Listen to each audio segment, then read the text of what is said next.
hi everyone!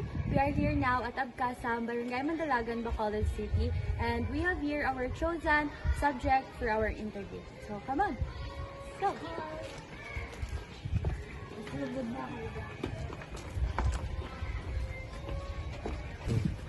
Nagbalang! Okay lang sa bago. Para ma-reply. Good afternoon. So, tita, ngayong hapon, ako gali si Michaela J. Rahel, PSL English 1B. And the po ko subong si... Ako gali si Remiel May Paes. And I'm Alvin Madan. Jerry Kapoy. And ako gali si Anne Valerie. And I'm Atasha Eduardo. So, halin kami kanina sa SCI Western University and hari kami di subong para mag-survey sa imo about sa mga bata.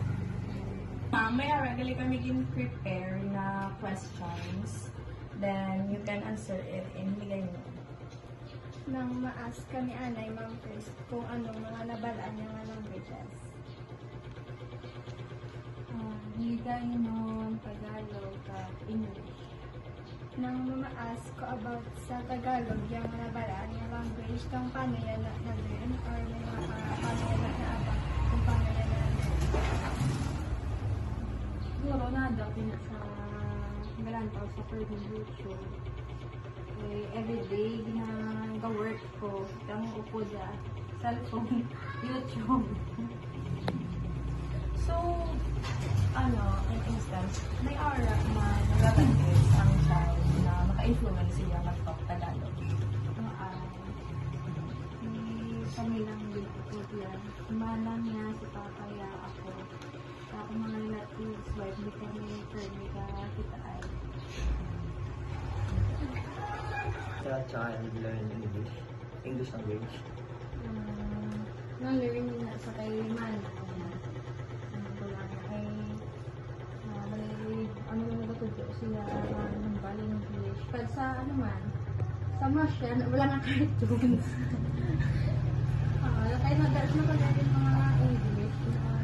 Daw na with mga pamamalaan na English. Ginabuligan naman sila para mag-improve yan na pagbabas ng mga English language. Ay, kay visit, may permit sa obra. May permit mo siya bilhin. Sila lang sa magulang niya. At least, ang makibot na lang kung mabalaan siya ng mga words ng mga English, mga complete sentence ng English. Siguro, sasabihin na lang ito, yan ang kay manang niya. Hindi na pamatian niya. Dahil kapunta ng English. So, ngayon nga pala yan, ma'am. So, our next question is, ano ang first language sa imo bata? Una, yung language is English. Pero kabalo siya ng kayo mo? Oo. Kaamalo sa, ano ko mininan. Sana po din na si Papaya, pero si Papaya o po diya. Kaya ng village, kay Papaya, kay nag-busy na ako sa work. Pagpuli ko, ilong din na. Naligay na siya. Sa ano nga way, Miss or Ma'am, natunan ng English through gadgets? Sa first, mga like months pa siya, naharap ako. Huli ako, nahambal. Na story ako sa isang English language. Tapos, may pinadula yun. Pero ma'am, like, okay man sa baby mo, pag sa inyo man na gamit sa inyong language, pag ginagamit. Okay lang. Parang kay more on nilagay mo, hindi siya sila. May time lang siya nga makibot kasi yung nag-English siya. Kasi more on nilagay mo siya.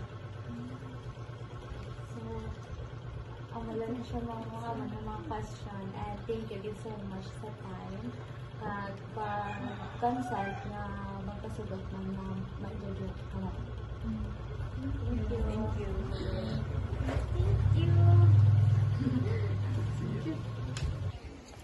So, we are now done for our survey.